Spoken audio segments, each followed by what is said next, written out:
ముక్తిం ద్వంద్వాతీతం గగనసదృశం తత్వమస్యాదిలక్ష్యం ఏకం నిత్యం విమలమచలం సర్వధీ సాక్షిభూతం భావాతీతం త్రిగుణరహితం సద్గురుం తం నమామి. ఓం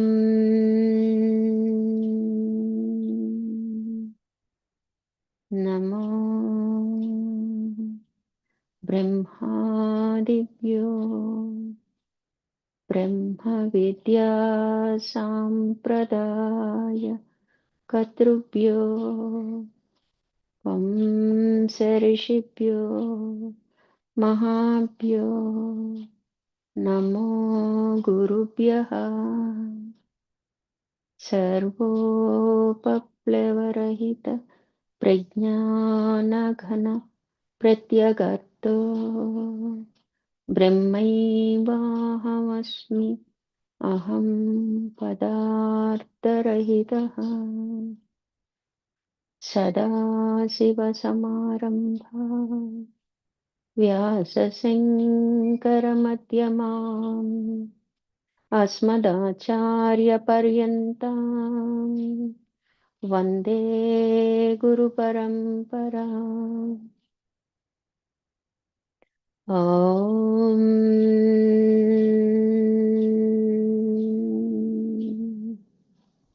సహనా భవతు సహనౌ గుణత్తు సహ వీర్యం కరవావహై తేజస్వినావధీతమస్తు మా విద్విషావహై. ఓం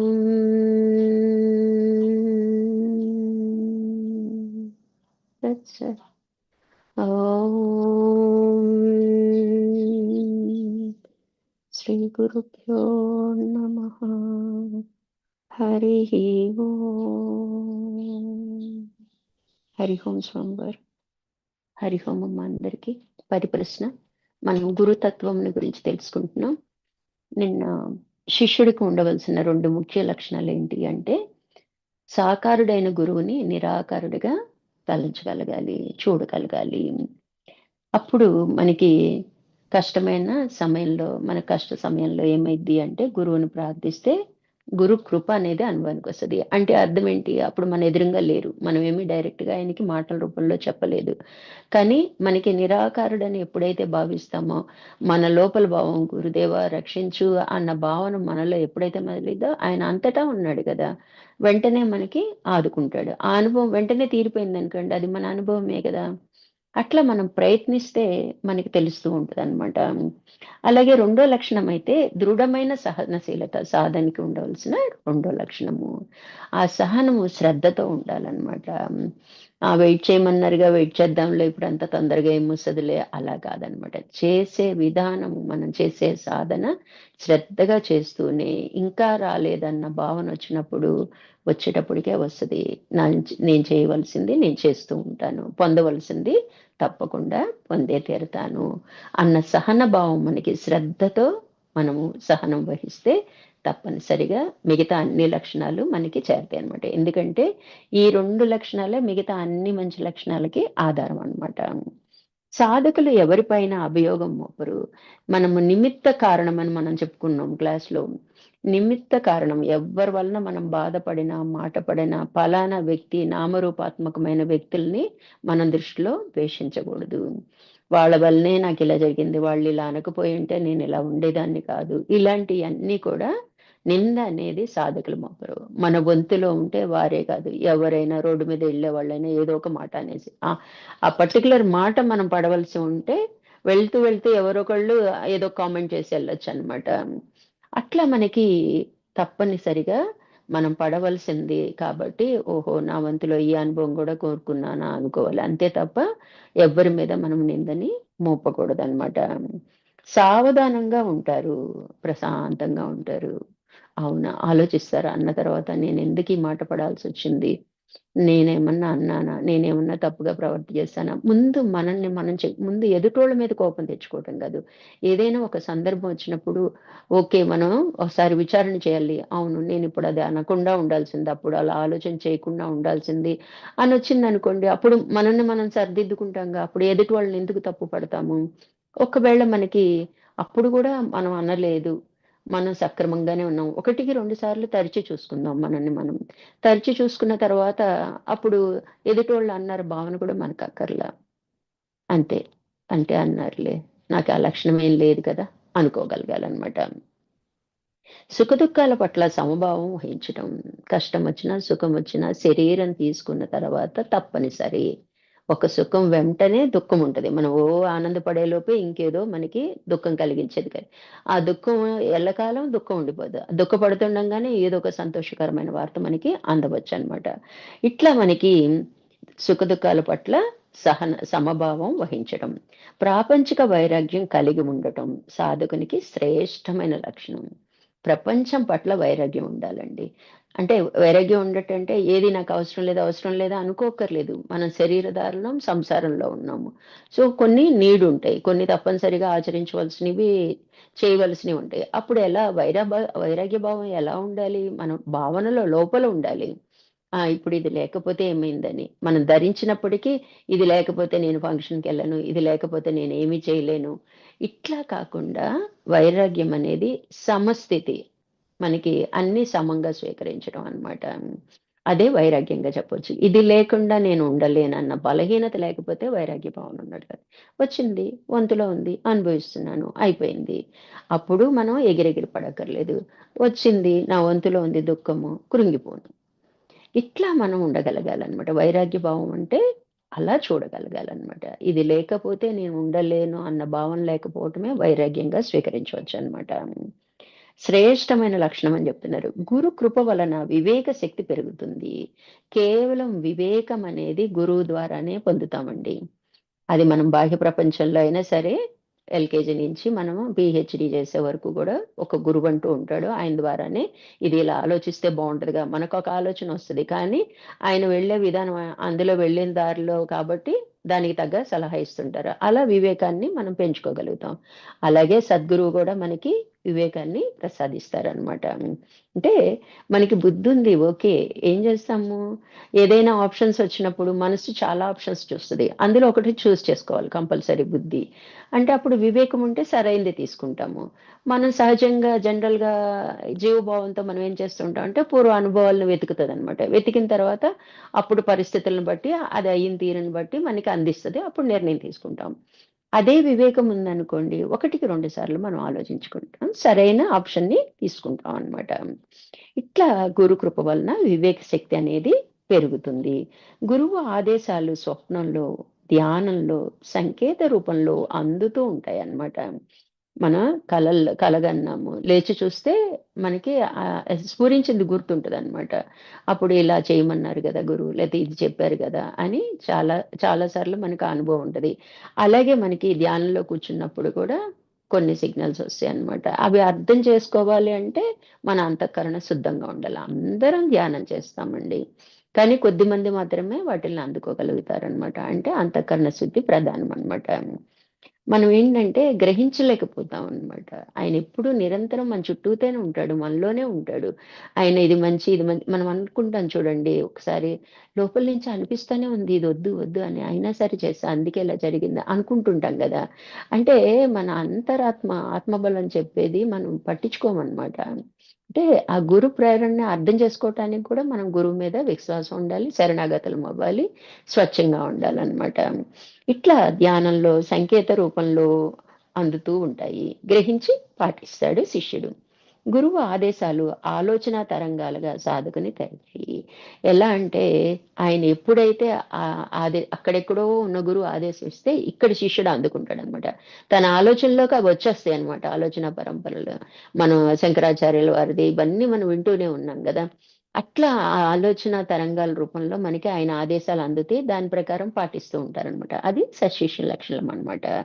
అయితే భవిష్యత్తుకి సంబంధించిన సూచనలు గురువు అందిస్తాడు. భవిష్యత్తులో ఏం చేయాలో కూడా ఆయన సూచిస్తుంటారు. ఇప్పుడు మన స్వామివారిని చూడండి.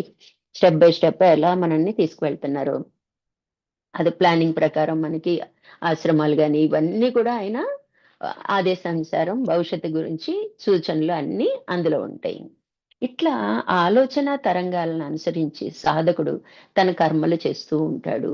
తనేం చేస్తాడు మామూలుగా ప్రారబ్ధ కర్మలు కాకుండా గురువు చెప్పిన కర్మల్ని చేస్తూ ఉంటాడు. వాటికే ప్రాధాన్యత ఇస్తాడు. ఇవన్నీ నిమిత్తంగా భావిస్తాడనమాట.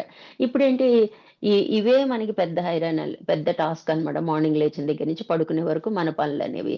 అప్పుడేమైపోతాయి, ఎప్పుడైతే గురువుని ఆశ్రయిస్తామో, గురువు ఆదేశాలు ఇస్తారో, ఆయన పనిముట్టవుతామో, అప్పుడు నిత్య జీవితంలో మరి అవన్నీ ఏమైపోతే నిమిత్త కారణంగా చేసుకుంటూ వెళ్ళిపోతాం అనమాట. ఇదే ప్రధానం అనిపిస్తూ ఉంటదనమాట. అట్లా తన కర్మల్ని అలా చేస్తూ ఉంటాడనమాట. బుద్ధి చాతుర్యాన్ని వదిలేస్తే అంతర్చేతన సులభంగా జాగృతమవుతుంది. ఇప్పుడు మనం ఏం చేస్తున్నాము, నేను చాలా తెలివిగలదాన్ని, నేను బుద్ధిమంతురాలిని, నాకు తెలివితేటలున్నాయి కాబట్టి బుద్ధి చెప్పిన విధంగా వ్యవహరించే ప్రయత్నం. ఇది ఇలా చేస్తే బావుంటదిగా, అలా చేస్తే బావుంటదిగా అని ఆలోచిస్తుంటాం అనమాట. ఎప్పుడైతే నేను తెలివిగలదాన్ని, నేను వివేకవంతురాలిని అన్న జ్ఞానాన్ని మనం పక్కన పెడతామో, అప్పుడు గురువు పనిచేయటం మొదలుపెడతాడనమాట. అందుకే అహంకారాన్ని మనం రద్దు చేసుకునే ప్రయత్నం చేస్తున్నాం అనమాట. నేనన్న అహాన్ని ఎప్పుడైతే విడిచిపెడతామో అప్పుడు గురుతత్వం మనలో పనిచేస్తూ ఉంటదనమాట. అప్పుడు ఇప్పుడు జీవుడి యొక్క బుద్ధి కన్నా గురు బుద్ధి గొప్పతనం గదండీ! 1000 రెట్లు, అనేక రెట్లు ఎక్కువ. అప్పుడే సజావుగా నడుస్తదనమాట. మనకి ఏది మంచో, ఏది చెడో ఆయనకి తెలుసు. ఇప్పుడు భగవంతుడిని మనం కోరుకుంటాము. అప్పుడు మనమేమి ఇది ఖచ్చితంగా ఇదే రావాలి అని కోరుకోం గదా! ప్రసాదించని అడుగుతాం. తర్వాత మనకే అనిపిస్తదనమాట. ఓహో! అది నాకంత ఉపయుక్తం కాదేమో! అందుకే భగవంతుడు ఇవ్వలేదు. పోన్లే అనుకుంటాం. కొన్నాళ్ళ తర్వాత దాని వలన మనకి ఏదో నష్టమో ఏదో కలిగిద్ది. అమ్మో! భగవంతుడు నన్నెలా కాపాడాడు అనుకుంటాం. అదే నోటితో మనం అనుకుంటాం. అట్లా ఇక్కడ మనకి మన బుద్ధి చాతుర్యాన్ని పక్కన పెట్టేస్తే, నా తెలివితేటలు అన్న భావన పక్కన పెట్టేస్తే, అంతర్చేతనం అంటే గురువు యొక్క తత్వం పనిచేయటం మొదలుపెట్టిద్దనమాట. జాగృతమవుతుంది. గురు రూపాన్ని అంటే తత్వాన్ని ధ్యానం చేస్తే గురువు నుండి శక్తి లభిస్తుంది. గురు రూపాన్ని అంటే మనకి తెలిసిన ఒకే గురువుని మనం పెట్టుకుంటాం అనమాట. అంత నిజానికి శరీరధారులే కానీ తత్వం అంతా ఒక్కటే. ఎందుకంటే ఉన్నది ఏక వస్తువు కాబట్టి గురు తత్వమే ఉన్నది. ఉన్నది తత్వం అనమాట. అంటే తత్వం అంటే స్వభావం అని చెప్తాం అనమాట. ఆ తత్వాన్ని ప్రార్థిస్తే మనకి ఎవరో ఒకళ్ళ రూపంలో వచ్చి ఇప్పుడు చూడండి భగవంతుడే చేయక్కర్లేదు. ఎవరో ఒకళ్ళ రూపంలో మనకి సహాయం అందుతది. అమ్మో! భగవంతుడే పంపించాడు అనుకుంటాం. అంటే ఇవన్నీ చూడండి మన అనుభవానికి వస్తున్నా కూడా బలంగా మనం విశ్వసించట్లేదు. విశ్వసించామంటే రెండోది సక్సెస్ అయ్యిద్ది, మూడోది సక్సెస్ అయ్యిద్ది, నాలుగోది అట్లా ఇంక నిరంతరము ఇంక మనల్ని వదిలేసుకుంటాం అనమాట. అంతా ఆయన మీద వదిలేయటం మొదలు పెడతాం అనమాట. మనం ఏం చేస్తామంటే ఒకసారి అప్పుడు అమ్మో! దేవుడిలాగా దేవుడు పంపించాడు ఆ టయానికి. దేవుడిలాగా వచ్చాడనుకుంటాం. రెండోసారి మన తెలివితేటలతో నేనింత గొప్పగా చేయగలిగాను, నేను సాధిచ్చాను, నేనే చేశాను అనుకుంటాం.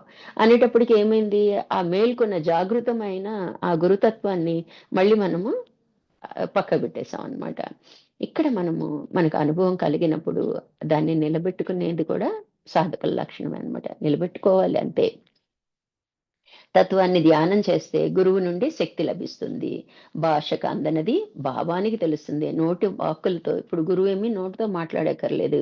మనకి భాషకు కూడా చెప్పలేనిది మన లోపల భావం. నిజానికి మన లోపల ఎంతో భావం వస్తూ ఉంటదండి. యాజ్ ఇట్ ఈస్‌గా మాటల్లో చెప్పలేంగా మనం. ఎవరో ఒకళ్ళు కవిత్వం రూపంలో చెప్తారు తప్ప అందరం చెప్పలేము. అంటే అందుకని భాషకు తెలియనిది భావానికి తెలుస్తుంది. అంటే నోటు వాక్ ద్వారా ఎక్స్‌ప్రెస్ చేయలేనిది లోపల ఉంటది. భగవంతుడు ఏం చూస్తాడు? మన లోపల భావమే చూస్తాడనమాట. మనం నోటితో దేవుడిని ఎలుగెత్తి ప్రార్థన చేసి మనం అడిగింది కాదనమాట. మరి ఇన్ని భాషలు ఆయనకొచ్చా అంటే లోపల భావనే ఆయన గ్రహిస్తారనమాట. ఎన్నో భాషల రూపంలో వేడుకుంటూ ఉంటాం అనమాట. కాబట్టి భాషకు తెలియనిది భావానికి తెలుస్తుంది. భావం నుంచి దివ్య జ్ఞానానికి వెళ్తాము. ఎప్పుడైతే భావనతోనే మనం అన్నీ సాధించడం మొదలు పెడతామో, అంటే నిరంతరాయంగా భావనలో ఆయన తత్వాన్ని వేడుకుంటూ ఉంటామో, దివ్య జ్ఞానానికెళ్ళిపోతుంది. అంటే మనకే అందుకునే కెపాసిటీ వచ్చేస్తదనమాట. ఆయన నాకు ఈ అనుభవాన్ని ఇచ్చారు, ఆయనే చేశారు అన్న కాకుండా అది మనదైందిగా అయిపోతుంది అనమాట. దివ్య జ్ఞానం నుంచి సమర్పణ ఉదయిస్తుంది. ఎప్పుడైతే అక్కడ దివ్య జ్ఞానం మనకి మేల్కొంటుందో ఇంకా సర్వ సమర్పణ భావం వచ్చేస్తుంది అనమాట. నాదేమీ లేదు, నేను లేని వాడిని, ఉన్నదే నువ్వు, అన్నీ నువ్వే నడిపిస్తున్నావు, కష్టమైన సుఖమైన తల్లైనా తండ్రి అయినా అన్నీ నువ్వే నడిపించేవాడివి, నువ్వే అన్న భావన మనకి కలిగిపోద్ది. సర్వము మనల్ని సమర్పించేసుకుంటాం అనమాట. ఇంకా ఆయనదే వేదవాక్కులాగా మనం ఫాలో అవుతూ ఉంటాం అనమాట. భాషకు తెలియనిది భావానికి తెలుస్తుంది, భావం నుంచి దివ్య జ్ఞానం, దివ్య జ్ఞానం నుంచి సమర్పణ ఉదయిస్తుంది. శాస్త్రాలు చదవటం వలన జ్ఞానం సూక్ష్మతరం అవుతుంది. అందుకే రోజు అధ్యయనం చేయమంటారు. ఏదో ఒక శాస్త్రాన్ని మనకి అధ్యయనం చేయమంటారు. ఎన్నో కొన్ని పేజీలు చదవగా చదవగా మనకేంటంటే మనల్ని ఆలోచింపచేస్తుంది అనమాట. సూక్ష్మత పెరిగిద్ది అనమాట. మన జ్ఞానం ఏంటి అంటే మనం ఇప్పుడు బాహ్యంగా వాచార్థం అర్థం చేసుకుంటాం. ఎవరైనా ఏదైనా మౌనంగా ఉండంటే మాట్లాడకు అని కామ్ అయిపోతాం. కానీ మనకేం తెలుస్తుంది ఇప్పుడు సాధకులకి? మనసు మౌన పడాలని తెలుస్తుంది. ఆంతరిక మౌనం ముఖ్యం అంటున్నారు. బయట ఎంత మాట్లాడుతున్నాం అన్నది కాదనమాట. అది సూక్ష్మతరం అనమాట. అలా అవగాహన ఇది. ప్రతి పదము అలా అవగాహనకు వస్తుంది అనమాట. మనకి గురువు ఏం చెప్తున్నారంటే, ఈశ్వర సాక్షాత్కారం లభించాలంటే నన్ను పట్టుకోండి, అంతరంగంలో ధ్యానం చేయండి, నన్ను ఆధారంగా భావించండి. ఈశ్వరుని పొందాలి అంటే మనము ఏం చేయాలి? ఆయన్ని ఆధారం చేసుకుని వెళ్ళాలి. అంటే నిచ్చెనలాగా అన్నమాట. తన్నే స్మరించండి, నన్ను పట్టుకోండి అని ఆయన డైరెక్ట్ గా చెప్తున్నారు. అంతరంగంలో ధ్యానం చేయండి అంటే మన లోపలే ప్రార్థన, పైకి కాదు. అంటే బాహ్యం కన్నా ఆంతరికం అనేది ముఖ్యమండి. అక్కడ క్లారిటీ ఉంటదన్నమాట. నన్ను ఆధారంగా భావించుకోండి. ఎవరు గురువుకు అనురక్తులై ఉంటారో వారి మాటలు సత్యమవుతాయి. ఎప్పుడైతే గురువు మీద అపారమైన నమ్మకం, విశ్వాసం ఉంటారో వారే నా జీవితము, వారే నా తల్లి, వారే నా తండ్రి అన్న భావనతో సర్వము ఆయన అని ఎప్పుడైతే ఉంటారో వీరేం మాట్లాడినా అది సత్యమైపోతుందన్నమాట. అంటే మనకే అబ్బురం అనిపిస్తదనమాట. అవునా! అన్నట్టు అనిపిస్తదనమాట. అట్లా సత్యమవుతదనమాట. మనకి తెలియక మాట్లాడిన ఆ మాటలు నిజమవుతాయి. ఏదో ఆ టయానికి తోచింది మాట్లాడేస్తాం. తోచిందని మనం అనుకుంటాం. కానీ అది గురు ప్రేరణ అనమాట. ఆయన చెప్పిస్తాడనమాట మన చేత. మనకేమి మనం మన బుద్ధితో ఆలోచిస్తే ఏమో అప్పుడు అలా చెప్పానేమో, అలా చెప్పాలనిపించింది చెప్పేసానంటాం. అంటే మనకి తెలియకుండానే అన్నమాట నిజమవుతదనమాట. అప్పుడు ఆ గురువు మీద మనకి విశ్వాసం ఏర్పడుతూ ఉంటదనమాట. ఎవరు గురువుకు అనురక్తులై ఉంటారో వారి మాటలు సత్యమవుతాయి. తెలియక మాట్లాడిన మాటలు నిజమవుతాయి. గురు దీక్ష 3 స్థాయిల్లో ఉంటుంది. మంత్ర దీక్ష, ఆధ్యాత్మిక దీక్ష ఇవ్వటం జరుగుతుంది. మొదట్లో మనకేం చేస్తారు? మంత్రోపదేశం చేస్తారు. తర్వాత సాధనా పరంగా మనల్ని ఆధ్యాత్మికంగా ఎదుగుదలకు ప్రేరణ కల్పిస్తూ ఉంటారనమాట. ఈ 2 దీక్షలు సంపూర్ణం లేకపోతే శుద్ధ జ్ఞానం లభించదు. ఈ 2 లేకపోతే మనకి జ్ఞానం అనేది అప్పదు. శుద్ధ జ్ఞానం. ఇప్పుడు మనకందరికీ తెలిసింది జ్ఞానమే. ఎలా ఉంది? సగం ప్రపంచ జ్ఞానము, సగము ఆధ్యాత్మిక జ్ఞానం ఉంది. పూర్ణ జ్ఞానం అంటే పూర్తిగా ఆంతరిక జ్ఞానమేననమాట. అప్పుడు మహాదీక్ష అనేది ఇస్తారనమాట. ఈ 2 దీక్షలు సంపూర్ణంగా లేకపోతే శుద్ధ జ్ఞానం లభించదు. గురు కృప వలన లభిస్తాయి. ఎప్పుడైతే గురువుని ఆశ్రయిస్తానో నిరంతరం అండి మనం ఆయన్ని కలిసినా, కలవకపోయినా మనం ఆయన చూపు మన వెన్నంటే ఒక్కసారి శిష్యులుగా మనల్ని తలిచిన తర్వాత వెన్నంటే ఉంటదనమాట. ఆయన చూపు మన వెన్నంటే ఉంటది. ఎన్ని వందల మంది, ఎన్ని వేల మంది ఉన్నా గూడా ఆయనేమి ఒక్కడు గాదు గదండీ! అంతటా ఉన్న వ్యక్తి కదా! ఆయన చూపు ఎప్పుడు ఆయన దృష్టిలో మనం ఉంటూనే ఉంటాం అన్నమాట. కాబట్టి గురు కృప వలన గురు కృప వలన లభిస్తాయి. ఇవన్నీ కూడా మనకి ఆయన కృప వల్లనే మనం చెప్పగలుగుతున్నాం. ఆయన కృప వల్లే మనం చేయగలుగుతున్నాం. ఇప్పుడు ఎంతమంది ఎన్నో రకాలుగా మనం చేస్తున్నాం. మన సత్సంగానికి, జూమ్ కార్యక్రమాలు గాని ఇవన్నీ కూడా మనం ఆయనకి ఉపకరణాలం అన్నమాట. ఆయన దృష్టిలో లేకపోతే మనం చెప్పలేం. నేను చెప్పగలను అనుకుంటే చెప్పలేమండి. ఆయన కృప ఉండబట్టే ఆటంకం లేకుండా సజావుగా నడిచిపోతూ ఉంటదనమాట. నేనన్న అహం వస్తే చెప్పలేమండి. ఏది చెప్పలేమనమాట. చెప్పే విధానం గూడా మనకి రాదనమాట. ఇట్లా సాధన అంత్యదశకి చేరుకున్నాక గురు కృప లభిస్తుంది. మహాదీక్ష ప్రాప్తిస్తుంది. అప్పుడు మహాదీక్షకిస్తారు. మనకంటారు గదా! పూర్ణ మంత్రం అని. సాధనలో ఏకాగ్రత కలవారికే ఇది లభిస్తుంది. సాధన అందరం చేస్తాం. ఏకాగ్రత ఎవరికి ఉందో వారిపైనే ఆయన దృష్టి ఉంటుంది అనమాట. స్కిప్ చేయకూడదండి. మనం ఏం చేస్తామంటే చేస్తూ ఉంటాం, మనకే తెలియకుండా మాయకు లోనైపోవటం వల్ల మరుపుకొచ్చేస్తుంటుంది అనమాట. మర్చిపోకుండా ఉండాలంటే నిరంతరం దీని మీద దృష్టి పెట్టాలన్నమాట. అందుకే సత్సంగాలు. తర్వాత సంత్‌గా మారి శ్రీ గురువు పదవిని పొందుతారు. శ్రీ గురువు అంటే ఇవ్వగలవాడనమాట. ఆ పై స్థితికెళ్ళిన తర్వాత ఆయన అట్లాగే ఉంటారండి. ఆయనేమి నిర్వికల్ప సమాధిలో ఉంటారు. ఇక్కడేంటంటే శ్రీ గురువు, శ్రీ అంటే ఇవ్వగల శక్తి కలవాడు అనమాట. ఫస్ట్ అక్కడికొస్తారనమాట. పదవిని పొందుతారు. సరైన సమయం ఆసన్నమైనప్పుడు గురువు మనోశరీరాలను పరిశుద్ధం చేసి దివ్య శక్తిని ప్రదానం చేస్తాడు. అర్హత వచ్చింది, ఈ ఇతను ఇలా పనికొస్తాడు అనుకున్నప్పుడు ఏం చేస్తారు, మన మనస్సు శరీరాల్ని శుద్ధం చేసేస్తారు ఆయనే. లోటుపాట్లు ఉంటాయి కదండి ఎంత మనం సాధన చేసినా. అందుకే ఏకాగ్రత అన్న పదం వచ్చిందండి.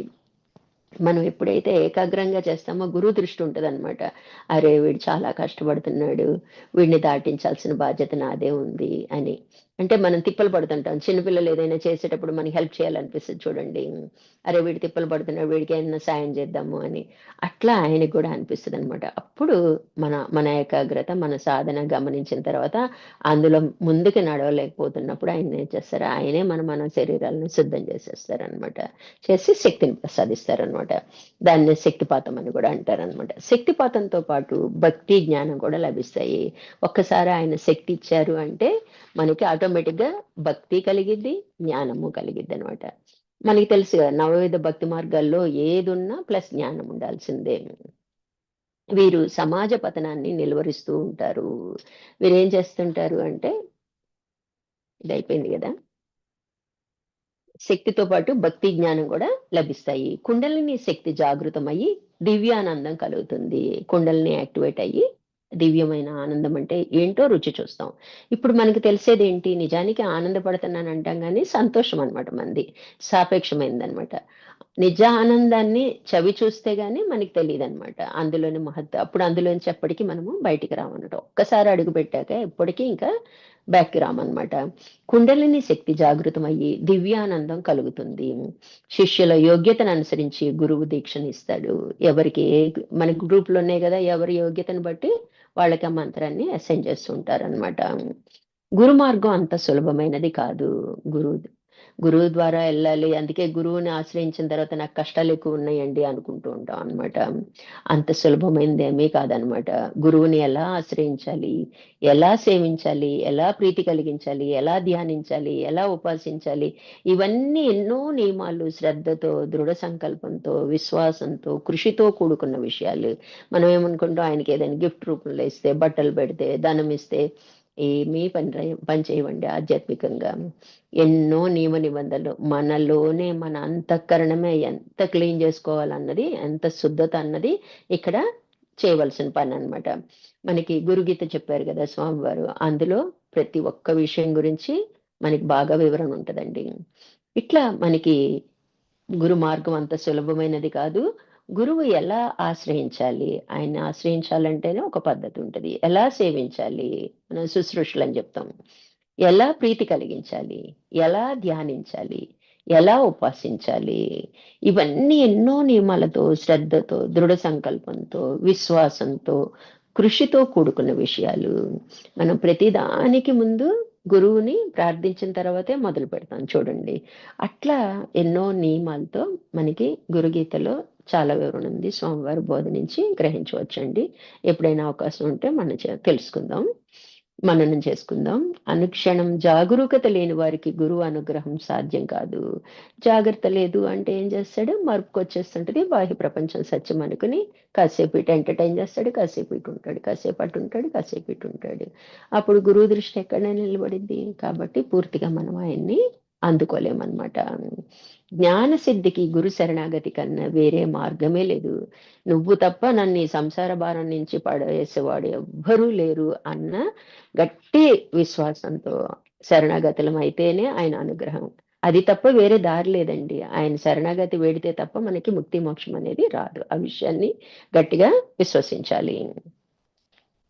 చైతన్య వస్తువు ఆద్యంతములు లేనిది, శాంతమైనది, మాయాతీతం, నిరంజనం, నాదబిందు కళలకు అతీతం అట్టి చైతన్య స్వరూపుడైన గురువునకు నిత్య నమస్కారములు. ప్రతి నమస్కారం అంటే ఆయన కనిపించినప్పుడు నమస్కారము, సాష్టాంగ నమస్కారము చేయటం కాదండి. నిరంతరం నమస్కార బుద్ధితో ఉండాలన్నమాట. మనం గురువు అంటారు చూడండి, అగ్గగ్గల అని ఆటమని, అట్లా ఉండాలన్నమాట. నిరంతరం ఆయన ధ్యానంలో ఉండాలి, నిరంతరం ఆయన స్మరణలో ఉండాలి. ఏది వచ్చినా ఏమొచ్చినా, ఇప్పుడు మనకు కష్టం వచ్చినా సంతోషం వచ్చినా ఎవరో ఒకరికి చెప్పాలని తాపత్రయపడుతుంటాం. కానీ గురువుకి చెప్పుకోవచ్చండి, అలా అలా స్వామివారు, అది అనుకున్నాను స్వామివారు, ఇదే స్వామివారు, అట్లా స్మరణ ఉంది కదా. మన గురువు గారు కూడా అప్పుడప్పుడు అనేవాళ్ళు, అసైన్మెంట్లు ఇచ్చేవాళ్ళు, ప్రాజెక్ట్ చేయమని ఇచ్చేవాళ్ళు. ఏదో ఒకటి కష్టమైంది ఇచ్చారని తిట్టుకుంటూను పొగుడుకుంటాను, ఏదో రకంగా నన్ను తలుచుకుంటారుగా అందుకే ఇస్తున్నాను అనేవాళ్ళు అనమాట. అంటే అట్లా నిరంతరము ఆయన స్మరణ. అంటే మన మనసులో భావాలు మనం ఎవరికో చెప్పాలి, ఓ 10 మందికి చెప్పుకుంటే మనకి తృప్తి ఉండదు. అదే ఒక గురువు ఒక్కరికి చెప్పుకుంటే ఆర్చేవాడు తీర్చేవాడు ఆయన ఒక్కడే మనకి. మిగతా వాళ్ళు ఆర్చుతారో తీరుస్తారో మనకి తెలియదు. అంతటి మనము ఆయన మీద విశ్వాసం ఉంచుకొని మాట్లాడాలి. మన ప్రతి భావన ప్రతి మాట ఆయనకి చెప్పుకున్నట్టు చెప్పుకోగలాలన్నమాట. అప్పుడే మనం నిరంతరం ఆయనతో ఉన్నట్టు ఉంటది అనమాట. చైతన్య వస్తువు ఆద్యంతములు లేనిది, దానికి ఆది లేదు అంతం లేదు, అంతటా ఆయనే ఉన్నారు. చైతన్యం అంటేనే గురువు, గురువు అంటేనే ఈశ్వరుడు, ప్రకాశము. ఏదైనా చెప్పండి, ఉన్నది ఒక్కటే.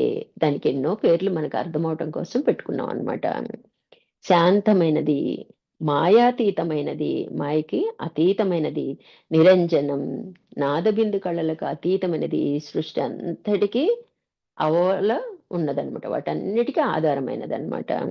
అట్టి చైతన్య స్వరూపుడైన గురువునకు, అంతటి గురువునకు నిత్య నమస్కారములు. ఎప్పుడూ నమస్కరిస్తూ నమస్కార భావంతో ఉండాలి. స్థావర జంగమ జీవుల జగత్తులో అన్నిటా ఎవని చైతన్యం వ్యాపించి ఉందో ఆ శ్రీ గురువునకు నమస్కారములు. అన్ని రకాల సృష్టిలో 4 రకాలు ఉంటాయి. అన్నిటిలో ఎవరి చైతన్యం ఎవరి వలన జీవం పోసుకున్నాయి, ఆ గురువుకి నమస్కారములు. ఆ చైతన్యమే గురువు, అంతటా ఉన్నది గురువే. జ్ఞాన సిద్ధికి గురు శరణాగతి కన్నా వేరు మార్గం లేదు. మనం జ్ఞానం సిద్ధింప చేసుకోవటం అంటే మన లక్ష్యాన్ని చేరుకోవటం. దానికి ఏంటి, మనకి ఇంకేది ఛాన్స్ లేదన్నమాట.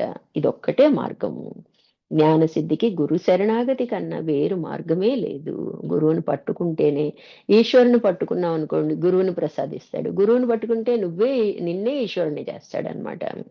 అంతటి గొప్ప వ్యక్తి. ఎందుకంటే అంతా ఆయన చేతిలో ఉంది, సమస్త విభూతి ఆయన చేతిలోనే ఉందన్నమాట. అన్నిటా ఎవని చైతన్యం వ్యాపించిందో ఆ శ్రీ గురుదేవునికి నమస్కారములు. జ్ఞానసిద్ధికి గురు శరణాగతి కన్నా వేరు మార్గమే లేదు. నాకు నీవు తండ్రివి, తల్లివి, దేవతవు, ఈ సంసారం మీద గల ప్రీతిని పోగొట్టడం కూడా ఆయన పనేనండి. ఆయన ఆశ్రయిస్తే మనం వదులుకోలేకపోతున్నాం. ఇప్పుడు మనకి ఇందాక చెప్పుకున్నాం, మనం స్వకుటుంబంలోని వాళ్ళని పోగొట్టుకోలేము. ఆ ప్రీతి ఎప్పటికీ పోదన్నమాట.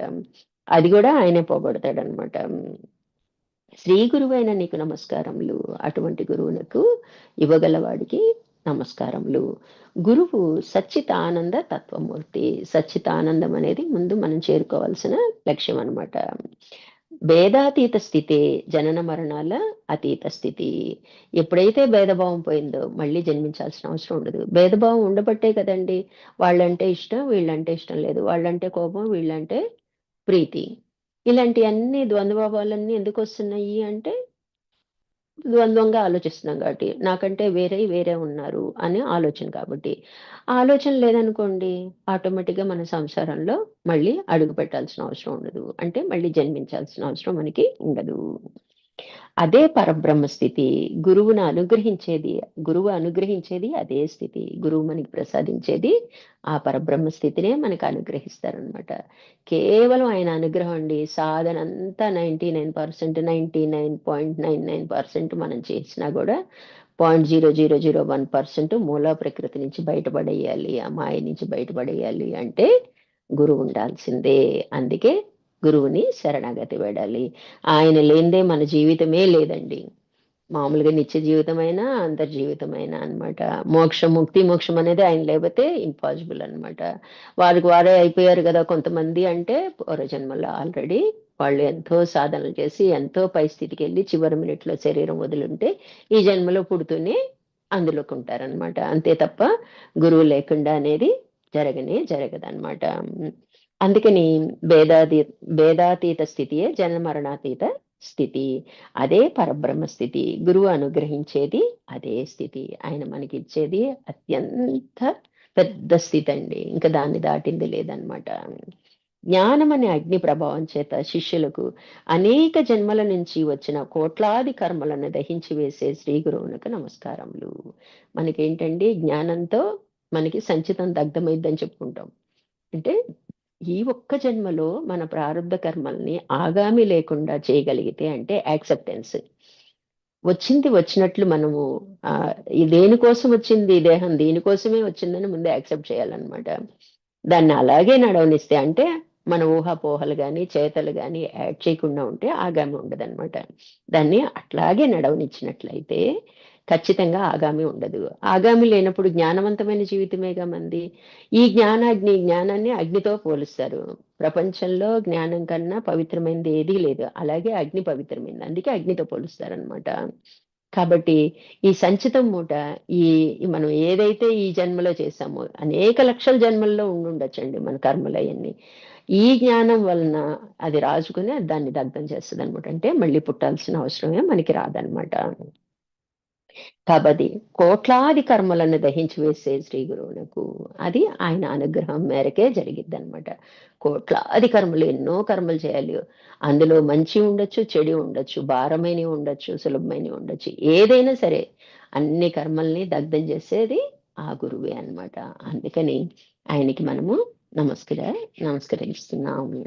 నిరంతర నమస్కార భావం అండి. గురువు అంటే ఆషామాషి కాదండి.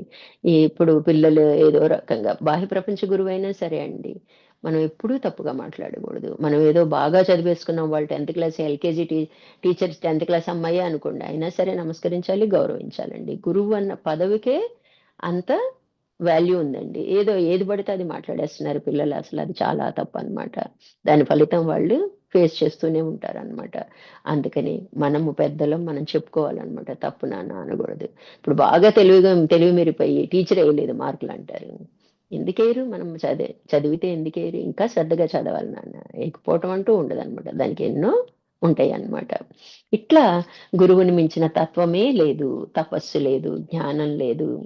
అట్టి శ్రీ గురువునికి నమస్కారాలు. ఆయన్ని మించిన తత్వం లేదు. ఎందుకంటే తత్వమే ఆయన. ఉన్నదే ఒకటే తత్వం, గురుతత్వం. అదే ఆయన. ఇంకా ఆయన దాటిన ఏ తత్వం లేదు. మన తత్వం ఉంది, ఏదో పెంకోడో లేదా అల్లరోడో ఏదో చెప్తాం, అతని తత్వం అంతేలే, అంత చెప్పినా అంటుంటాం. అసలు ఆయన దాటింది ఏదీ లేదనమాట. ఉన్నదే ఆయన తత్వం అనమాట. తపస్సు లేదు. నువ్వు ఎంత తపస్సు చేసినా అదే అనమాట. జ్ఞానం, గురువే జ్ఞానం. జ్ఞానాన్ని రాశిగా పోస్తే ఆకారమే గురువు అనమాట. ఇట్లా అలాంటి గురువుకి నమస్కారములు. గురు దర్శనం, గురు సేవ, ఇదే తపస్సు. మనం తపస్సు చేయటం అంటే ఏంటి? మనం కూర్చుని ఇట్లా ధ్యానం చేసినట్టు తపస్సు చేయటం కదా, లేదా ఎదురుగా హోమం పెట్టి చేసినట్లు కాదనమాట. ఎలా ఉండాలి? గురువుని దర్శించడం, గురు సేవ చేసుకోవటం, ఇదే తపస్సు కింద చేయాలి. తపస్సు అంటే శ్రద్ధగా చేయటం అన్నమాట. గురువుని ఆశ్రయించటమే జ్ఞానం. నిజమైన జ్ఞానం ఏంటి అంటే, మనం అంటాం పిల్లలు చెడు స్నేహాలు చేయకురా, మంచి అంటే జ్ఞానం పెరిగిద్ది. అట్లాగే గురువుతో మన జ్ఞానం ఉంది అంటే గురువుని మనం ఆశ్రయించటమే అన్నమాట. అలా మనకి అర్థం చేసుకున్నట్లయితే గురుతత్వం బాగా బోధపడుతుంది. గురువే అన్నిటికీ ఆది, అన్నిటికీ ముందు ఆది. అందుకే ఆయనతోనే గురు బ్రహ్మ గురు విష్ణుతోనే మొదలు పెడతాం మనం. ఆయన ప్రార్థిస్తేనే మొదట మిగతా పనులు కంటిన్యూ చేస్తాం అన్నమాట. గురువే దేవత. అట్టి గురువునకు నమస్కారములు. గురువే పరమదేవత. ఏ రూపంలో ఏ దేవతను కొలిచినా గురువే ఆ రూపంలో వచ్చారనమాట. నిత్యుడు, వికారరహితుడు. అతని ఏ వికారాలు ఉండదండి. ఎప్పుడూ ఉన్నవాడు. సత్య పదార్థం అంటేనే ఆయన. సత్యం ఎప్పుడూ ఉంటది చూడండి. అదే అబద్ధం అనుకోండి 100 రకాలు చెప్పొచ్చు. నిజమైతే ఒక్కటే ఉంటది. ఎన్ని కాలాలు మారినా ఉన్నది ఒకటే సత్యం. అట్లా మనకి యోగి నిష్కలుడు, అంటే పరిపూర్ణుడు, ఆశలు లేనివాడు. ఆయన ఏం కోరుకోడు నాకు సేవలు చేయండి, శుశ్రూష చేయండి అని. మనం ఆపాదించుకున్నాం మన కన్వీనియంట్ గా దేని తర్వాత ఏం చేయాలి అన్నది. ఆయన ఏమీ, ఆయన ప్రాణ శరీర మనోబుద్ధులు ఆయనకు అవసరం లేదు. ఆయన తత్వం మన కోసమే శరీరధారై వస్తాడనమాట. అంతే తప్ప ఆయనకి ఏమీ అవసరం లేదు. ఆ శరీరంతో అవసరం లేదు, ఈ ప్రపంచంలో అసలే అవసరం లేదు. ఆయన పెళ్లి చేసుకున్నారు కదండి, పిల్లలు ఉన్నారు కదా అంటే ఒక క్షణం బాహ్య ప్రపంచంలో అర్థం చేసుకుంటే కదా లోక కళ్యాణం కోసం పాటుపడేది. అందుకనే ఆ జ్ఞానాన్ని ఇస్తారనమాట. అట్లాగే మనకి వశిష్ఠ మహర్షి కూడా క్షణకాలము ఆ చి చిత్తము కదిలేటి చేస్తాడు బ్రహ్మదేవుడు. మరి అవి తెలుసుకుంటేనే కదా ఈ వ్రతాలు చేస్తే ఈ పుణ్యం వస్తుంది. మనకి అందరూ డైరెక్ట్ గా జ్ఞానంలోకి రాలేరు. మనకి సాధనలో మన శరీర బలం కాకుండా అనేక బలాలు మనం చెప్పుకున్నాం. ఎవరికి ఏ బలం ఉంటే అది ఆయన గ్రహించి చెప్తుంటాడు అనమాట. కాబట్టి ఆయన ప్రపంచంలో ఉండాలంటే శరీరధారై ఉండాలి. మన గురించి అర్థం చేసుకోవాలి అంటే ప్రపంచంలో అసలు ఏ లోటుపాట్లు పడతాయంటే ఆయన కళ్ళతో చూస్తుంటారు. ఆయన వ్యక్తిగా ఉన్నారు కాబట్టి ఆయనకు కూడా ప్రారంధం తెచ్చుకుంటారు. ఆయనకు కూడా కష్ట సుఖాలు ఉంటాయి. అయితే మనం చెల్లించిపోతాం. ఆయన స్థితప్రజ్ఞుడు కాబట్టి నిలకడగా ఉంటాడనమాట. కాబట్టి మనకి ఇక్కడ ఏం చెప్తున్నారు, ఆశలు లేనివాడు మంగళప్రదుడు. ఇంకా ఆయన మంగళప్రదుడైన గురువునకు నమస్కారములు. మంగళం అంటే ప్రధానంగా మనం ఏం చూస్తాం, శుభమే చూస్తాం. కళ్యాణ గుణాలు అంటాం అనమాట. ఆయన్ని తలుచుకోవటం మనం ఇప్పటికీ కూడా చూడు, లైట్ అయ్యంగానే వెంటనే గురువునో దేవుణ్ణో చూసుకుంటాం. లేకపోతే మన రెండు చేతులు ఇలా చూసుకుంటాం, ఎందుకంటే మన చేతుల్లో దేవతలు సమూహం ఉంటదని చెప్తుంటారు అనమాట. అట్లా ప్రతి చోట మనం తెలియకుండానే అది పాటిస్తూ ఉంటాము. ఒక మొదటి ముద్ద మనకి తెలియకుండానే ఇలా అనుకుంటాం. లోపల మనం ఏ భావన లేకపోవచ్చు, ఏ దేవతకి అర్పించకపోవచ్చు. కానీ అది చూడండి ఎలా వచ్చేసిందో అలవాటుగా కళ్ళకు అద్దుకుంటుంటే, దేవతలకి ఎవరైతే దేవతలకి మనకి ప్రసాదించారో వాళ్ళకి నివేదన చేయకుండా మనం తింటే దొంగతో సమానమని భగవద్గీతలో భగవంతుడు చెప్పాడు. ఎందుకంటే మన కోరికలు తీర్చడానికి దేవతల్ని, వాళ్ళని సంతృప్తి పరచడానికి పూజలు, యజ్ఞాలు, యాగాలు చేయమని మనకు ఆదేశిస్తున్నారు. మనం కోరిన కోరికలల్లా వాళ్ళు మనకి ప్రసాదిస్తూ ఉంటారనమాట. ప్రసాదించినప్పుడు మనం ఏం చేయాలి, ఆయనకి నివేదించి ఇది నీ ధర్మమే బాబు అని సమర్పించుకొని తినాలి. ఆ సమర్పణ మనకి తెలియకుండానే మనం మొదటి ముద్ద ప్రసాదమే కాదు, మొదటి ముద్ద తినేటప్పుడు తినేటప్పుడైనా ఇలా అనుకుని తింటాం, మనకు అలవాటైపోయింది. అట్లా మనకి మనం జాగ్రత్తగా గమనిస్తా అంతా కూడా ఆ తత్వమే ఉందని మనకి బోధపడుతుంది అనమాట. శివుడు అంటే మంగళ స్వరూపుడు, మంగళప్రదుడు. గురువు యొక్క గుణాలన్నీ మంగళతత్వం కలిగినవి. ఆయన సాక్షాత్తు స్వరూపుడు. ఇంకా ఆయన దాటింది ఎవరు అంటే మనకి మనకి ఉన్న దేవుళ్ళల్లో హైయెస్ట్ దేవుడు అని చెప్పుకుంటాం అనమాట. అందుకని నిజానికి ఆయన్ని పోల్చడానికి కారణం ఏంటి అదే అనమాట. అంతకన్నా పెద్ద తత్వం కలవాడు అని అనమాట. శివుడు అంటే మంగళ స్వరూపుడు, మంగళప్రదుడు. గురువు యొక్క గుణాలన్నీ మంగళతత్వం కలిగినవి, అంటే మంచి కార్యాలు కలిగినవి. ఎవరు గురువుని ఉపాసిస్తారో వారు నిర్వికారులు, నిర్దోషులు, పరిపూర్ణులు, ఆశ లేని వారు అవుతారు. ఎవరైతే ఆయన ఉపాసిస్తారో అంటే ఆయన్ని ప్రార్థిస్తారో, పూజిస్తారో, ఎప్పుడో చెప్పారు పొద్దున సాయంకాలం కూడా గురు పూజ చేసుకోండి అమ్మా అని స్వామివారు. అంటే అవి మనకి మంగళప్రదమే. మనం ఎందుకు అశ్రద్ధ చేస్తున్నామో మనకు అర్థం కాదు. నిజంగా ఎంత ఒక 5 నిమిషాలు చేస్తామా, 2 నిమిషాలు చేస్తామా, మనకి సంధ్యా సాధనలు అందుకే ఏర్పాటు చేశారు. చేయటం వలన మనకే లాభం అండి. కానీ మనం ఎందుకో అశ్రద్ధ చేస్తుంటాం అనమాట. కుదరలేదు అంటాం. ఇది ముఖ్యమా, ఇది ముఖ్యమా అన్నది చూసుకోవాలి. ఏదైనా అర్జెంట్ పని లోపల భావన చేసుకోండి. భావన చేసుకుంటే ఆ టయానికి సరిపోతుంది.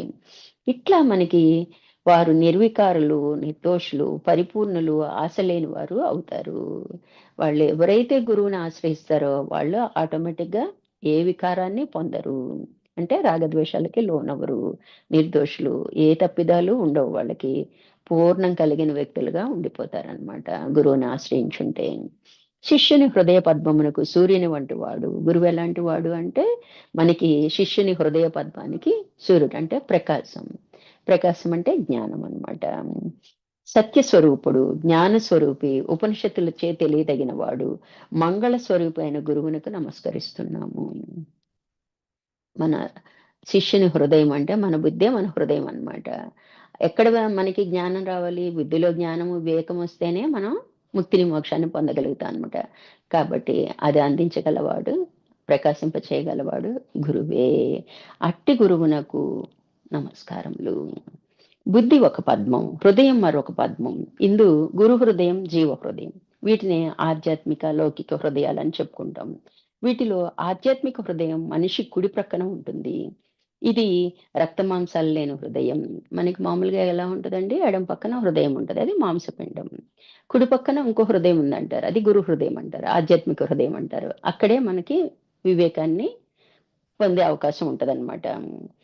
ఇది రక్త మాంసాలు లేనిది. వీటిని వికసింప చేస్తాడు గురువు సూర్యుళ్ళ అంటే ప్రకాశంతో, అంటే జ్ఞాన ప్రకాశంతో పనిచే ప్రకాశ దర్శనం, జ్ఞానము, చైతన్యము ఇవన్నీ ఒకటే పదాలండి. మనకు అర్థం అవటం కోసం ఆయా సందర్భాల్లో ఆ పేరు వాడుకుంటాం అన్నమాట. అట్లా మనకి జ్ఞానమే ఆయనకున్న వెలుగు. గురువు ప్రసరింపచేసే కాంతి శాశ్వతమైనది. ఒక్కసారి జ్ఞానం అబ్బిన తర్వాత దిగిపోయి మనము పరిమిత జ్ఞానంతో వ్యవహరించమన్నమాట. కాబట్టి ఆయన ఇచ్చే జ్ఞానం ఏంటంటే శాశ్వతం. మళ్ళీ ఈ శరీరం వదిలి ఇంకో శరీరం తీసుకున్నా కూడా అది మనలో ఉంటదన్నమాట. నెక్స్ట్ యాడ్ అవుతుంటదన్నమాట. అంతే తప్ప అది లేకుండా ఉండదన్నమాట. మళ్ళీ మొదటి నుంచి ఏమీ రాదన్నమాట. సాక్షాత్తు ఆ పరమేశ్వరుడే స్వయంగా మనుష్య దేహంలోకి వచ్చి గురువు అనే పేరు స్వీకరించి రహస్యంగా భూమి మీద తిరుగుతూ ఉంటాడు. పుణ్యాత్ములకు శ్రీ గురువు సాక్షాత్తు శివుడిగానే కనిపిస్తాడు. ఇక్కడ ఏం చెప్తున్నారండి, సాక్షాత్తు పరమేశ్వరుడే స్వయంగా మనుష్య దేహంలో. ఇప్పుడు పరమేశ్వరుడే కదా పార్వతీదేవికి గురుగీత చెప్పారు, మొదటి గురువు. అంటే ఆయన దేహంలో, మానవ దేహంతో వచ్చి, ఇప్పుడు ఎలాగా భగవంతుడు అన్ని చోట్ల లేడు కాబట్టి తల్లి రూపంలో తల్లిని దేవతగా కొలవాలంటారు. తల్లి రూపంలో ఎలా మనకి ప్రసాదించాడు, అట్లాగే గురు రూపంలో ఆ శివుడు, అంతటా ఉన్న శివుడు మనం గుర్తుపట్టలేంగా. అందుకని మనుష్య దేహంలో మన దగ్గరికి వచ్చి మనకి బోధిస్తున్నారు అనమాట. ఎప్పుడైతే మనం జ్ఞానవంతులు అవుతామో అంతటా ఉన్న గురుతత్వాన్ని మనం తెలుసుకోగలుగుతాం అనమాట. కాబట్టి ఆయన మానవ దేహంలో వచ్చి గురువు అని అనే పేరు స్వీకరించి, ఆయన గురువు అనే పేరు ఆయన స్వీకరించారనమాట. మనం గురువు అని పెట్టుకున్నాం అనమాట ఆ తత్వానికి. రహస్యంగా భూమి మీద తిరుగుతూ ఉంటాడు. ఎవరికైతే అర్హత వస్తుందో వాళ్ళకి ప్రకటితం అవుతాడు. అంతే కదా.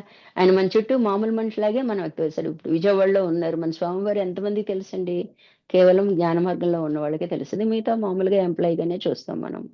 అట్లా మనకి గురువు అనే పేరు స్వీకరించి రహస్యంగా భూమి మీద తిరుగుతూ ఉంటాడు. ఎప్పుడు బయటకు వస్తాడు, ఎప్పుడు మనకు అర్హత వస్తుందో అప్పుడు మనం చూడగలుగుతాం గురువుగా అనమాట. పుణ్యాత్ములకు శ్రీ గురువు సాక్షాత్ శివుడిగానే కనిపిస్తారు. ఎవరైతే పుణ్యం చేసుకుంటారో శివుడికి ఆయనకి భేదం లేదు అన్నది గుర్తిస్తారనమాట. అలాగే గురు ధ్యాన విధానం అండి. శ్రీమత్ పరబ్రహ్మ శ్రీమత్ పరబ్రహ్మ గురుం స్మరామి, శ్రీమత్ పరబ్రహ్మ గురుం భజామి, శ్రీమత్ పరబ్రహ్మ గురుం వదామి, శ్రీమత్ పరబ్రహ్మ గురుం నమామి. ఈ శ్లోకం మనకి మన మీద ఎలా అప్లై చేసుకోవాలో గురుగారు చెప్తున్నారండి. ఎలా అంటే మనకి నా శ్రీ గురువునికి అర్పితమయ్యాను, నన్ను నేను ఆయనకి అర్పితమయ్యాను, సమర్పించుకున్నాను. శ్రీమత్ అంటే ఏంటంటే గురువుకి అర్పితం. అంటే గురువే నేను, నేనే ఆయన అనుకుంటున్నాను, ఆయనకి నాకు భేదం లేదు అన్నది అనుకుంటున్నాను అని అర్థం చేసుకోవాలన్నమాట. స్మరామి అంటే ఆ శ్లోకం చదివేటప్పుడు మనకు అన్వయించుకోవటం ఎలాగో చెప్తున్నారనమాట. మనకి చిత్తవృత్తుల దగ్గర చేసే స్మరణ. స్మరణ ఏంటండి? స్మరామి అంటే చిత్తవృత్తుల దగ్గర ఎప్పుడు ఏదో చింత జరుగుతానే ఉంటది కదా. ఆ చిత్తవృత్తి దగ్గర గురువుని స్మరిస్తే నీ చిత్తవృత్తిలో ఆయన అయిపోతాడు. ఇప్పుడు మనం ఏంటి, కొండ ఈ ప్రపంచంలో ఏదైతే కావాలనుకుంటున్నాం ఆ పాత వాసనలు అన్ని కలిపి అవే స్మరిస్తూ ఉంటాం. ఆ ప్లేస్ లో ఇప్పుడు ఏం చేస్తాం, మనము కొత్త వాసనలు యాడ్ చేస్తాం, గురువు అనే వాసనలు యాడ్ చేస్తాము. ఆయన గొప్పతనం గురించి, ఆయన మనకు కలిగజేసిన అనుభవాల గురించి, వేరే వాళ్ళకి కలిగజేసిన, ఇప్పుడు మన పురాణాలు ఎలా చెప్పుకుంటామో అలా ఆయన గురించి మనం స్మరించుకుంటే ఈ చిత్తవృత్తులు పక్కకి వెళ్ళిపోయి గురువుయే మనకు వస్తాయి అన్నమాట. అంటే చిత్తవృత్తి దగ్గర గురువుని స్మరిస్తే నీ చిత్తవృత్తిలో గురు స్మరణ అయ్యింది అంటే ఆయన మాటే వస్తుంది, ఆయన చేతే ఉంటది. గురువు అనుగ్రహంతో అండి, ఈశ్వర అనుగ్రహంతో అండి, ఇలాగే మాటలు వస్తుంటాయి అన్నమాట. పాత వాసనలంతా పోయి అంతా బ్రహ్మమే. ఊరికే స్మరించడం కాదు, ఆయన లక్షణాలు ఉండేలా చూసుకోవాలి. నేను గురువండి, నేను గురువండి, నేను గురువండి అని మనం చేసేస్తే అయిపోతుందా? అంటే మన సంస్కారాల్లోని మన లక్షణాలు తీసి గురువు అంటే ఏ లక్షణాలు ఉన్నాయి? జాలి, దయ, కరుణ, అలాంటి సమత్వభావము ఉన్నది, ఒకటే సత్యం, అద్వైతం, ఇవన్నీ ఆయన లక్షణాలు. ఆ లక్షణాలు పుణికిపుచ్చుకోవాలి. అంటే మనము పోషించుకోవాలి, పెంపొందించుకోవాలన్నమాట. అలా ఉన్నప్పుడే ఆ పదానికి అర్థం వస్తుంది అనమాట. కేవలం నేను గురువు ఆయనకి నాకు భేదం లేదంటే కుదరదు. ఆయన లక్షణాలు నెమ్మదిగా గురువు అంటే ఏంటి, ఆయన ఎలా ఉంటారు, ఏంటి ఆయన లక్షణాలు ఏంటి, అవన్నీ కూడా మనము అలవర్చుకోవాలన్నమాట. ఊరికే స్మరించటం కాదు, ఆ లక్షణాలు ఉండేలా చూసుకోవాలి. భజామి, భజామి అంటే ఏకత్వం అవ్వడం, విభజన కానిది భజన. అంటే మమేకం కావటం, అంత ఏకత్వ భావన మనకు వచ్చేయాలన్నమాట. మనం ముందు చెప్పుకున్నాం, మనం ఆయన్నే స్మరించడం వలన ఆయన ఆలోచన తరంగాలు, ఆయన ఆదేశాలు మన ఆలోచన రూపంలో మనలో కలుగుతుంటే వాటిని పాటించే కొద్దీ గురుతత్వానికి దగ్గర అవుతాము అని. అట్లా ఇక్కడ మనకి విభజన కాకుండా ఆయనకి నాకు తేడా లేదన్నది మనకి స్మరణకు వచ్చేస్తుంది అనమాట. మమేక స్థితి మనకి వచ్చేస్తుంది అనమాట. వదామి అంటే వాక్కు. ఏంటంట, పరా పశ్యంతి మధ్యమ వైఖరి 4 రూపాల్లో మనకి వాక్కుంటది. అక్కడ మనకి పశ్యంతి దగ్గరికి వచ్చేటప్పటికి చిత్తం దగ్గర బ్రహ్మచింతన చేస్తాం. పశ్యంతి అంటే అక్కడ భావన రూపంలో మనకి ఎలా ఉంటది, అక్కడ పశ్యంతి, ఆ చింతన అక్కడ స్థిరపడిపోద్ది అనమాట. గురువు గారితో ఐక్యత, మధ్యమ దగ్గరకు వచ్చేట ఏమైంది, మన భావనలో ఆయనకి నాకు భేదం లేదన్న భావన మనం పెట్టుకోగలగాలన్నమాట. ఎప్పుడైతే గురు చింతన చేస్తామో చిత్తవృత్తుల దగ్గర, అప్పుడు అన్ని గురువుకి సంబంధించిన వాసనలే ఉంటాయి. అలాగే మధ్యమ అంటే మన వాక్కు బయటికి రావాలంటే పర పశ్యంతి మధ్యమ వైఖరి. వైఖరి అంటే ఇంకా బయట మాట్లాడేయటం అనమాట. అంటే లోపల భావన రూపంలో ఉంటది మధ్యమ దగ్గర. ఆ భావనలో ఎలా ఉంటారు, ఆయనకి నాకు భేదం లేదు, గురువాక్యే నా నోటి నుంచి వస్తుంది. ఇప్పుడు మనం బోధ చేసేటప్పుడు కూడా ఆయనే చెప్పిస్తున్నారు, ఆయన వాక్యే నా ద్వారా వస్తుంది అన్న భావన ఎలా కలిగిద్దో అలా రావాలన్నమాట. అక్కడికి వచ్చేటప్పటికి ఐక్యత, గురువు గారి వాక్యం ఇంకా బయట మనం మాట్లాడేస్తున్నాం, గురువాక్యే తన వాక్ అయిపోద్ది అనమాట. ఏ మాట మాట్లాడినా గురువాక్య కిందే, అంటే అయ్యిందే మాట అన్నమాట. ఇంకా మాట వచ్చిందంటే అది జరిగిపోయినట్టే లెక్క అనమాట. అంతటి శక్తి వస్తుందండి మనం ఇట్లా చేయగలిగితే. అంటే మన చిత్తవృత్తులన్నీ కూడా మనం గురు ధ్యానంలో పెట్టుకుంటే మన వాక్కు గురువాక్కుగా అయింది. ఏది మాట్లాడినా మనము గురువాక్కుగానే బయటకు వస్తుంది అనమాట. అంటే అందరూ విశ్వసించే విధంగా ఉంటది, అదే నిజమై తీరుతుందనమాట. 4 దశలలో గురువే అంటే ఆ పరబ్రహ్మమే, నామరూపాలు గల ప్రపంచం లేదు. ఇంకెక్కడుందండి ప్రపంచం, అంతా గురువే. ప్రపంచంలో శరీరధారులం కాబట్టి ప్రపంచంలో వ్యవహరిస్తున్నప్పటికీ గురువు ఆదేశానుసారమే నడుస్తున్నాం. అంటే ముక్తి మోక్షం వైపు మనం వెళ్తున్నాం. కాబట్టి ఇక్కడ ఇంకేం ప్రపంచం కనిపించదు మనకింకా. ఎందుకంటే చిత్తవృత్తులన్నీ గురు ధ్యానమే ఉన్నాయి. మనం వ్యవహరించే భావనంతా గురువుకి నాకు భేదం లేదనుకుంటాం. మనం మాట్లాడే ప్రతి మాట గురువు వాక్కుగా బయటకొస్తుంది. ఇట్లా మనకి 4 దశలలో సర్వకాల సర్వావస్థలో పరబ్రహ్మ వదామి. గురువు అంటే మనకి నామరూపాలు కాదు. ఎంతమంది గురువులు మనము ఆహ్, సాగర స్వామివారు అనండి, విజ్ఞాన స్వరూప్ గారు అనివ్వండి, పెద్ద స్వామివారు అనియండి, ఏదన్నా కానీ నామరూపం కాదనమాట. గురుతత్వమే అందుకునే కెపాసిటీ వస్తదనమాట. ఆ పేరు కాదు, పరబ్రహ్మమే. సాక్షాత్తు వాళ్ళు పరబ్రహ్మ స్వరూపులు. ఆ నామరూపమైన వ్యక్తి కాదు, వాళ్ళు పరబ్రహ్మ స్వరూపులని మనం అర్థం చేసుకోవాలన్నమాట. నమామి, నమామి అంటే నేను లేకుండా పోవాలి. నేననేది ఇంక లేదు. ఉన్నది ఆ పరబ్రహ్మమే, ఆ గురువే. గురువంటేనే పరబ్రహ్మము. అహం అనేది లేకుండా పోవాలి. అప్పుడు అద్వైతం సిద్ధించినట్లు. ఎక్కడైతే ఇంచుకైనా కూడా అహం లేదో అద్వైత స్థితికి చేరిపోతామనమాట. 4 దశల్లో గురువుని పట్టుకోవటం, పై స్థాయిల్లో విచారణ చేసిన బ్రహ్మమే. ఆ పై స్థాయిలో చేశామంటే బ్రహ్మం కిందే అయిపోతామనమాట. తెలిసి అప్లై అయితే అనుభవం అంటే జ్ఞానంగా మారింది. మన అనుభవం ఏమైంది, ఎండ్ రిజల్ట్ ఏమొస్తదండి, జ్ఞానం వస్తది. శేషించేదేంటి, మనం ఏ కార్యక్రమం చేయండి. ఒక పెళ్లి చేస్తారా, ఏదైనా చేయండి. దాని వలన మీకొక అనుభవం కలిగింది, అదే జ్ఞానం అన్నమాట. కాబట్టి ఇలా చేస్తే మనకు కలిగేదేంటి, మనకు అనుభవం ద్వారా కలిగేది జ్ఞానమే అన్నమాట. గురువు గారిపై భక్తిని బట్టి తెలియకుండా జరిగిద్ది. మనకి లోపల భక్తి ఉందండి, మన అంతరంగంగా మనకు తెలుస్తూ ఉంటదన్నమాట. పైకి మనం ప్రదర్శించక్కర్లేదు, కలవక్కర్లేదు. ఒక్కసారి ముద్ర పడిపోయిన తర్వాత ఈయన నా గురువు అన్న తర్వాత మన భావన నిరంతరం ఆయన చుట్టూ తిరుగుతూ ఉంటే ఆయన స్మరణలోనే ఉంటాం. మనం ఏ గ్రంథం చదివినా ఆయన ఏం చెప్పారు దీనికి, ఆయన బోధ వినేటప్పుడు ఆయన ఏం చెప్పారు, ఆయన ఆ ధ్యాసలో ఉన్నాం అనుకోండి, మనకి తెలియకుండానే ఇది జరిగిపోద్దనమాట. ఇప్పుడు సాధనగా అయితే ప్రయత్నించి చేస్తుంటాము. గురువు మీద పూర్తిగా డిపెండ్ అయిపోయిన వాళ్ళకి తెలియకుండానే ఆ రిజల్ట్ వచ్చేస్తుంటది అనమాట. ఆ జ్ఞానాన్ని పొందేస్తూ ఉంటారనమాట. ఇట్లా మనము జాగ్రత్తగా మనము ఇక్కడ గురు ధ్యానాన్ని శ్రీమద్ పరబ్రహ్మ గురుం స్మరామి, శ్రీమద్ పరబ్రహ్మ గురుం భజామి, శ్రీమద్ పరబ్రహ్మ గురుం వదామి, శ్రీమద్ పరబ్రహ్మ గురుం నమామి. ఇట్లా శ్లోకాన్ని చదువుకుంటూ ఆ భావనని మన మీద అప్లై చేసుకోగలిగితే ఎంత స్పష్టంగా ఉంది చూడండి భావన. ఈ భావన అప్లై చేసుకుంటే ఆయనకి మనకి భేదం లేదన్న స్థితికి మనం చేరుకోగలుగుతాం అనమాట. హరి ఓం అండి, ఇక్కడికి ఆపుతాను. మళ్ళీ మండే కంటిన్యూ చేద్దాం.